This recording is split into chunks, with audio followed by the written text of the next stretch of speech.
Olá pessoal, como vocês estão? Bem, vamos para mais um vídeo, né? Esta semana vamos falar de um assunto que é bem detalhado, infelizmente não deveria ser assim na Constituição Federal. Na verdade é um assunto que nem deveria constar da Constituição Federal, né? Está ali no capítulo concernente ao Poder Judiciário, que é relativo aos precatórios, né, o pagamento de precatórios pela União, pelos estados, pelos municípios. Né. Isso é um assunto que está constando dentro do título e do capítulo relativo ao Poder Judiciário, porque são recursos controlados, né, pelo Poder Judiciário, são repassados pela Fazenda Pública, da União, dos estados, dos municípios, para os tribunais, né, os tribunais de justiça, os tribunais regionais federais, e esses tribunais administram esses valores que são pagos àquelas pessoas que ganham causas, né? Ganham causas na justiça contra a União, contra o Estado, contra o município, né?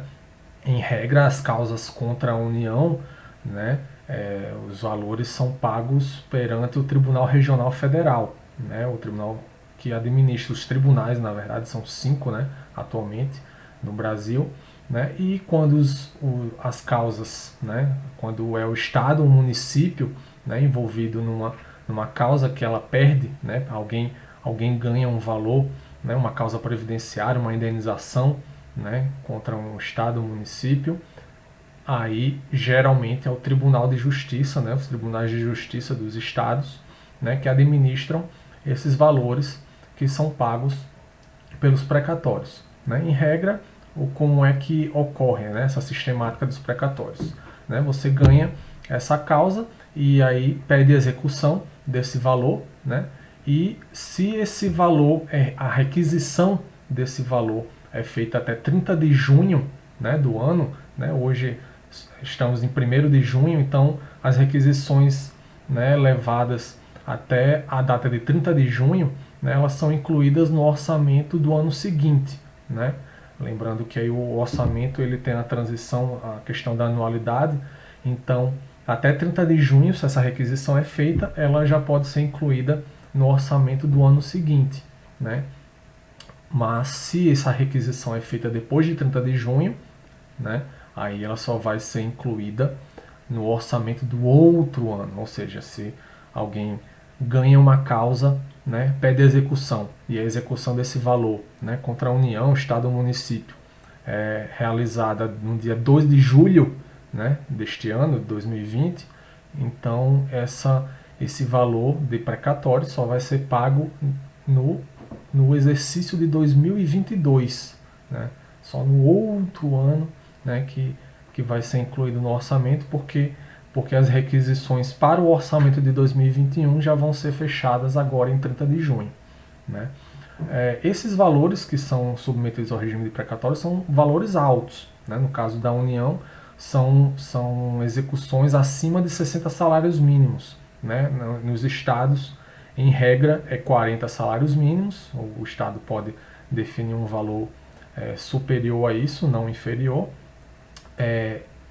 E os municípios, a partir de 30 salários mínimos, né, esse valor fica sujeito a precatório. Os valores inferiores, né, a 60 salários mínimos no caso da União, 40 no caso dos estados e 30 salários mínimos no caso dos municípios, não são sujeitos ao regime de precatório, e sim ao regime do requisição de pequeno valor, que é a chamada RPV.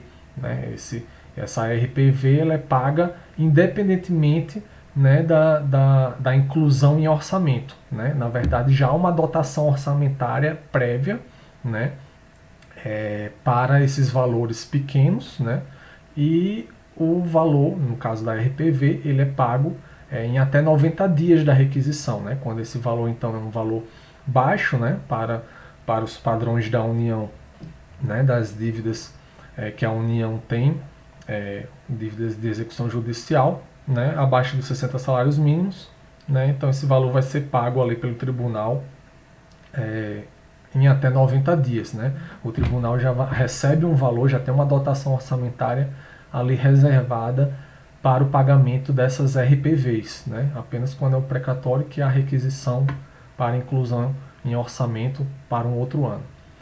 Bem, no começo do vídeo eu falei que esse regime de precatórios ele já foi bastante modificado e talvez nem devesse estar na Constituição. O que é que acontece? Originalmente, o artigo 100 ele continha apenas 2 parágrafos, né? Era o caput e mais 2 parágrafos que falavam sobre esse regime de precatório, né? Hoje, né, depois de algumas emendas, 5 emendas constitucionais, o artigo 100 já consta de 20 parágrafos. 20 parágrafos, muitas regras que foram incluídas, né, com o passar do tempo, aí por conta de alguns probleminhas de pagamento, né? Alguns de vocês já devem ter visto, ou vocês mesmos já devem ter sofrido com isso, né?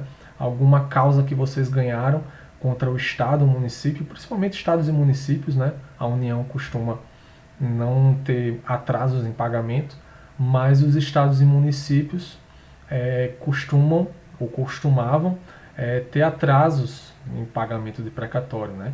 Alguns precatórios há muito tempo requisitados, não foi para eles respeitado aquele prazo, né, que eu falei, da requisição e da inclusão em orçamento para o ano seguinte ou para o ano subsequente. Infelizmente, por questões mesmo de falta de recursos, né? Os municípios e os estados não tinham recursos ou não queriam incluir valores para pagamento dessas dívidas, e aí a dívida ia sendo rolada eternamente, né? Então foram instituídas novas regras, né? Inclusive responsabilizando os gestores por esses atrasos nos pagamentos, né? E ali pela emenda constitucional número 62 de 2009, né, com algumas modificações posteriores, né, o artigo 97 no ato das disposições constitucionais transitórias, que é a chamada ADCT. Né? Essa ADCT deveria tratar apenas de disposições, digamos, temporárias, né, relacionadas ao início, né, da aplicação da Constituição de 88, lá dos tempos ali, dos primeiros anos da aplicação da Constituição de 88. Mas, infelizmente, ainda são incluídos alguns artigos nessa DCT, passados já mais de 30 anos já da sua aprovação, da promulgação da Constituição, ainda são incluídos artigos ali na DCT.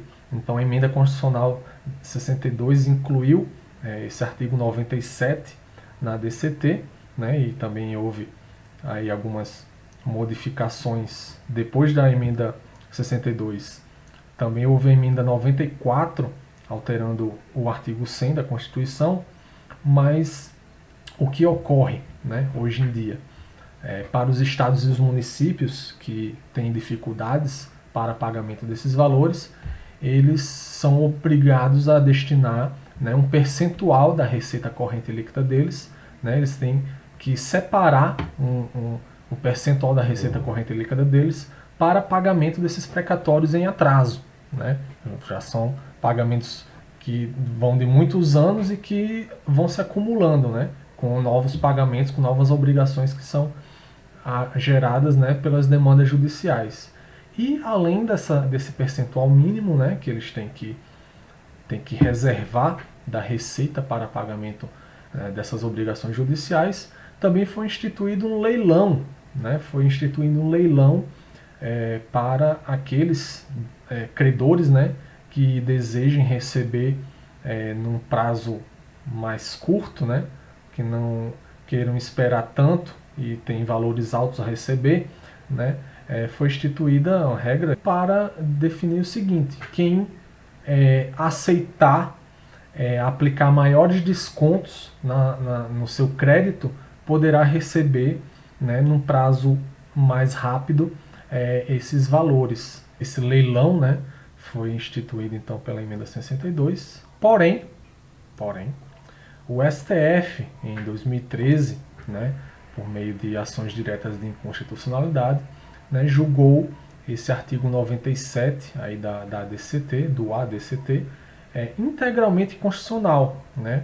O STF entendeu que esse leilão, né, esse leilão e inclusive a postergação né, do pagamento, ou a rolagem da dívida por até 15 anos, né, violaria alguns princípios constitucionais, como do acesso à justiça, né, algumas cláusulas pétreas, né. Então o STF entendeu que essa rolagem da dívida com o regime de leilão seria inconstitucional, lógico, né, com tantos valores acumulados no decorrer dos anos, né.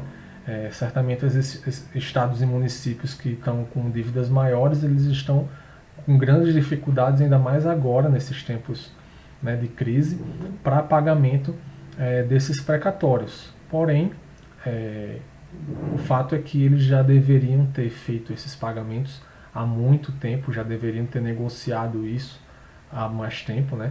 Deveriam, na verdade, ter até negociado os valores, quem sabe, antes mesmo de receberem uma sentença desfavorável, né, no judiciário, né? Então o que temos hoje é uma regra de precatórios bastante complexa, né, mas boa parte dela, pelo menos o artigo 97 do ADCT, foi declarado inconstitucional, né, mas boa parte do artigo 100, né, da Constituição continua valendo, né, inclusive com algumas regras especiais para pagamento prioritário, por exemplo, dos idosos, para pagamento prioritário das verbas alimentícias, né, que geralmente são valores ganhos em causas previdenciárias, né. Então esses valores eles recebem um regime prioritário de pagamento, né. Ainda assim, quando se trata de estados e municípios, com certeza esse pagamento não costuma ser rápido, não costuma ser no prazo, né, para alguns estados e municípios com maiores dificuldades. Esse prazo do orçamento do ano seguinte ou do ano subsequente, infelizmente, ainda não é observado a contento. Certo, pessoal? Era isso que eu teria para falar hoje sobre os precatórios, né? Continuem aí acompanhando o canal, mandem dúvidas, comentem, deem o seu like, certo? Então, até a próxima.